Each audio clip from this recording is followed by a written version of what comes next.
Hello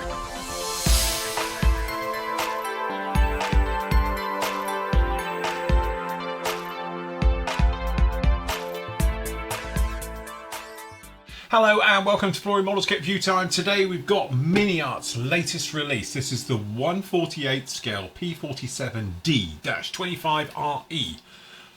We have been waiting for this kit for quite a little while, and to be honest, it's only a P-47, it's only 48 scale, nothing to get too excited about, but this is Mini Art. So Mini Art have given us some rotary items before, so we've got some sort of helicopterish things and things like that, gyrocopters and that, but we've never seen an actual plane from them before. So this immediately got my sort of ears pricked up a little bit when we first said, oh, doing a plane, because let's face it, Mini Art, legendary really, for doing armour. And in a lot of cases, you'll see me do the reviews and I'll say they've done over-armoured, because literally they put every last nut and bolt into those kits. So then I joked and literally turned around and said, oh, wouldn't it be funny if it was like their armour? Not thinking for a single moment they would do anything like that, but they did. So the information started to trickle out about this about a year ago, that they were going to do it in 2 flavours. So we've got this one here, which they call the Basic. Just remember that. They're calling this the Basic, alright? And then they're going to be doing a fully detailed kit as well. Now, what those details all are, I don't quite know yet, but I'm assuming it's probably going to be a highly detailed engine, the cockpit, probably the wheel wells, the weapons bays, guns, things like that, and all the rest of it goes with it.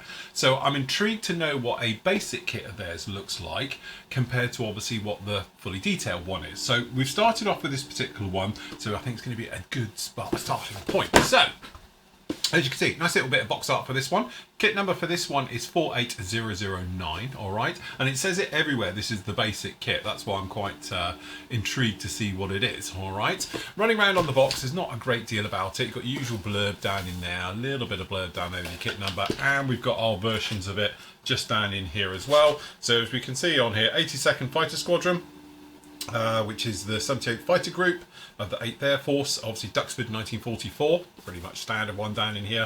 And another very famous one as well is we've got the one from the 62nd Fighter Squadron, 56th Fighter Group, 8th Air Force as well, alright? So again, both of these are 1944.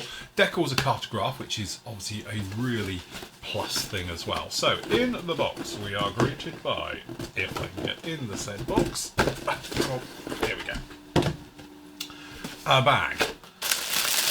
And to be honest, this is the only bit I've seen. I've seen this, and I saw this and thought, well, if this is their basic kit with that amount of plastic and screws in it, then obviously the highly detailed one's going to be something very special. But that is absolute solid in there, so that'll be interesting. All right, so have a proper look at that in a moment. But as always, we will start in the instructions. All right, so down in here, this is a sealed bag, not a open up once, so we'll just whip this one off here. So we have a couple of decal sheets, as we've seen, which we'll look at those in a moment. Just get rid of the protective coats. And we've got our instructions. So pretty standard Mini Art way of it, but this gives you straightforward quite an insight into everything we've got down in here. So obviously, you know, main things like fuselage, stuff like that. We've got a nicely detailed engine down in here as well. Looks like we have got wheel well detail, and again we've got various things going on down in here. So obviously full weapons fit, drop tanks, we've got props, separate props, so imagine different ones coming down the line. We've got various types of wheels, so forth and so on. All right, so very nice indeed. And then we're getting straight down into it. So you can see really nice detailed stuff all the way through. So starting off with a seat, looks like we've got a very detailed cockpit straight off the bat right the way through. Cockpit tub, instrument panel going through, so it looks like we've got some decals, things like that for down in there. All the various parts, as you might imagine. We've got the tail wheel being sorted out, some of the lumps and bumps being fitted to the side, and also interestingly they've put in, instead of it just being a drop-in plug system, they've actually got tabbed little ones going in here as well for the aerials and stuff like that, which is quite good. All right, so again, right the way through, all the usual bits and pieces going in front, air scoops, superchargers, things like that, and then the tub being fitted down into the inside of this one, and then we've got a forward bulkhead just down the bottom down in here, which is going to go onto the front, and then obviously we've got this instrument combing with the gun sight being fitted down there at the top, so that all looks very nice indeed.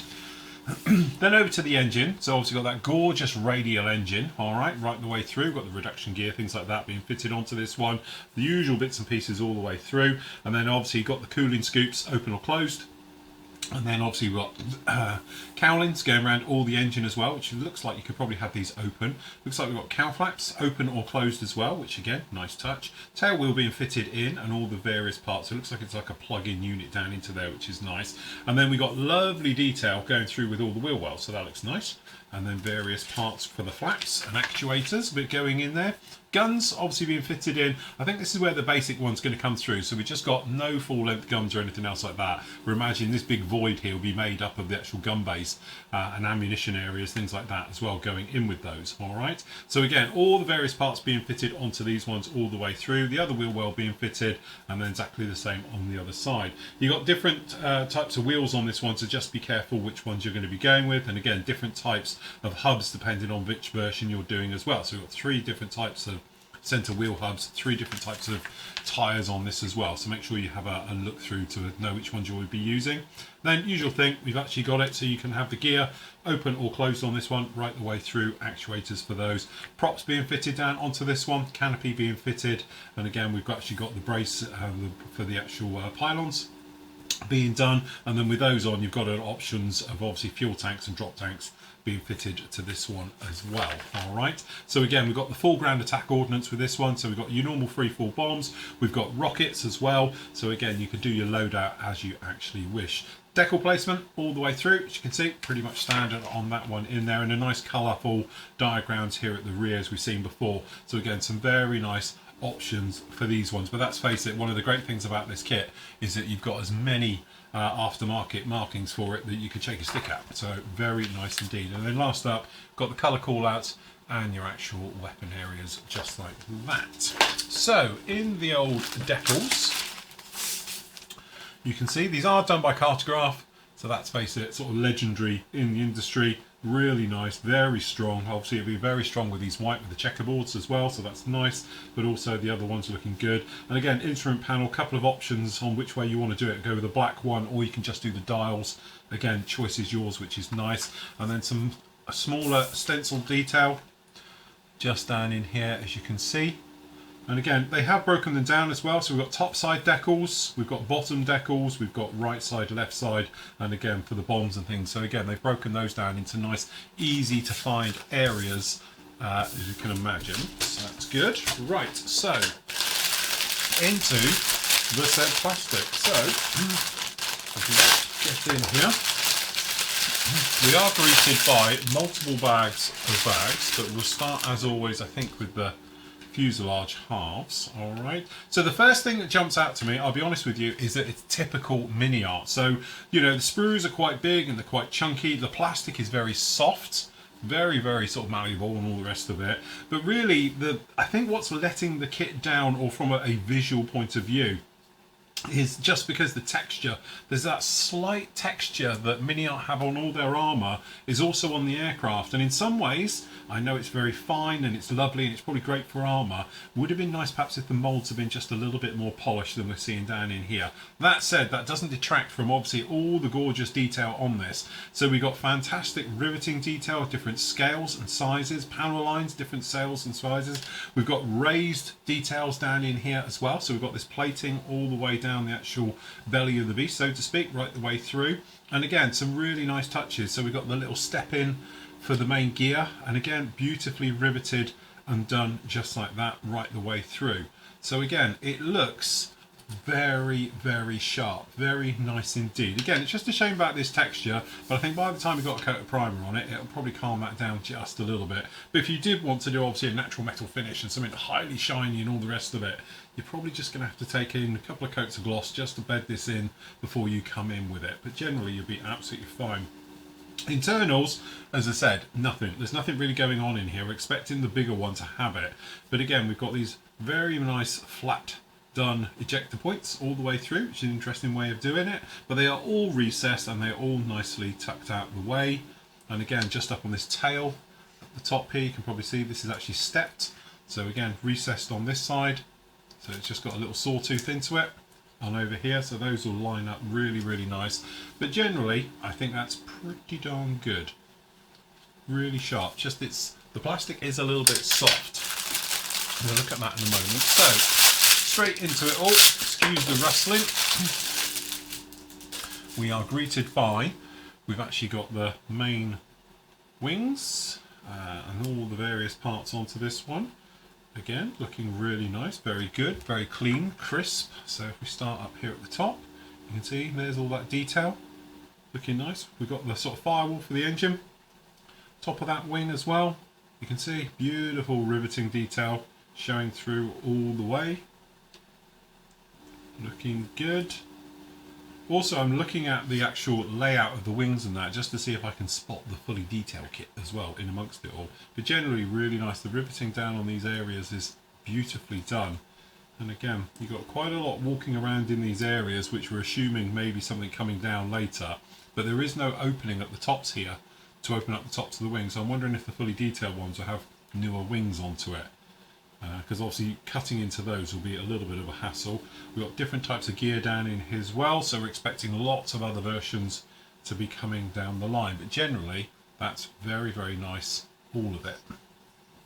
Okay, so next up we've got lots of plumbing in that for the actual engine. So we'll start with the, I think with the props at the top. So we've got that, and they're just going to sandwich in between each other, so one in, one out. That's the big plate. So apparently that is the 25RE, which was a 13-foot something or other designation for these ones, according to Andy.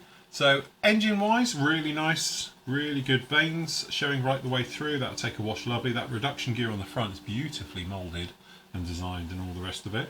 And then generally just working our way down, looking pretty nice.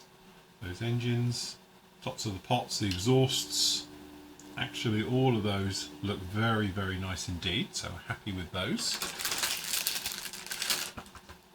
Next up, as I say, we've got various parts down on here, as you can see. So if we start at the top here, we've got some of these panels just down in here, got the recce light underneath, and then over here we've got all the gorgeous stuff for the cockpit. So really nice cockpit floor, the wallings, the various thing. There's your instrument panel, and again, it's one of those, you can either just put the entire decal right the way over it, or we've got different versions so you can go through those. But generally all the bezels are there very, very nicely, so you could just pop in any details you want. We've got rudder pedals, all the usual things. Sidewall detail looks very nice as well. We've got lots of detail down in those. And then over here we've got obviously those differences with the tyres and the hub configuration. Got some more of those parts down in the middle there. Some more of these areas around in here for the gear. I've got the suspension, the oleos, things like that down in there as well. A couple of bits out of the wheel wells. So all of those very, very nice indeed. So very cool. Okay, then we've got the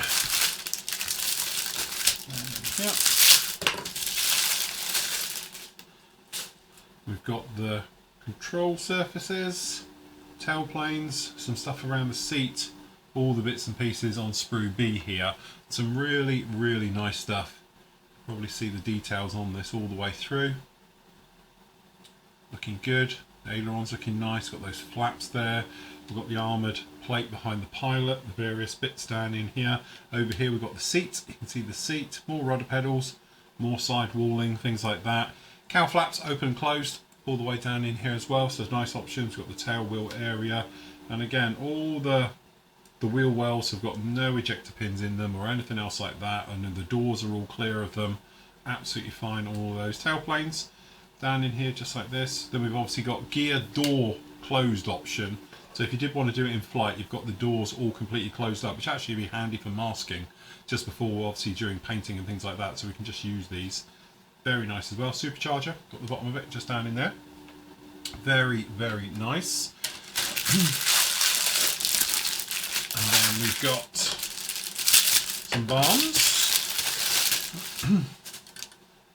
So again, usual sort of configuration. We've got some more wheels down in here, and we have full weight on wheels, which is really nice as well. Nice and bulged, obviously different hubs for these ones. And this is going to be a duplicate. We're going to get two of these sprues right the way through. So we've got the tier tanks down in here. Obviously we've got your bombs, different sizes. We've got actually the old cardboard or paper tanks. We've got the big flat one. We've got those big rockets as well right the way through. All the details you can actually want in this. And then obviously with this particular one, it's a match pair. So we've got two of those right the way through. All right. Last up, we have the glass, which is in a zip bag.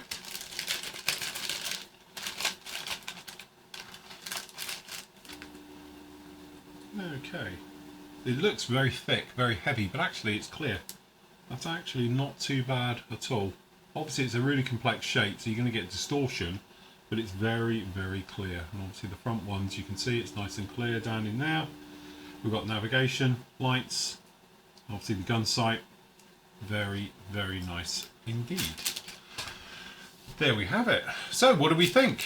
Is it going to take the mantle, to be honest, of the Tamiya P-47, which in my eyes probably the one, let's face it. Definitely the surface detail and the riveting detail is so much finer. How well this will go together compared to the Tamiya one, don't know. Putting it together is the only way we're going to know that, but looking at it, it looks like it's very complex. There's lots of it, which there is, but it's really nicely fine detail, and you're going to need all of that detail in there. What you're going to get with the full version of this kit, with all the gubbins into it, is mind-boggling, because to be honest, this is everything you need. We've got a fully detailed engine, which you could show if you wanted to. We've got a gorgeous cockpit. The wheel wells are really, really nice as well. The only thing we're missing is the gun base. So if they're going to charge a good chunk of cash and call it a big super duper kit for just adding gun base, I think it's a little bit over the top, because I wasn't expecting as much detail in this version to what we've actually got. I thought this might be the cut down one, simplified engine maybe, cockpit, nothing to really shout home about and all the rest of it. So it really is just a nice external model. But no, we have been spoiled. It's got a really nice engine, really nice cockpit, really nice wheel wells with those ones. It's got great decals. It's cartograph decals right the way through, so they're going to be beautiful as well. And the plastic is very nice. It's soft, and that would be my only downside to it, is I'm not a fan of the soft plastic. But again, once it's all together and structurally together, it should be absolutely fine. So I think it's one of those things. Time will tell how well it actually goes together. But for me, it's an absolute must.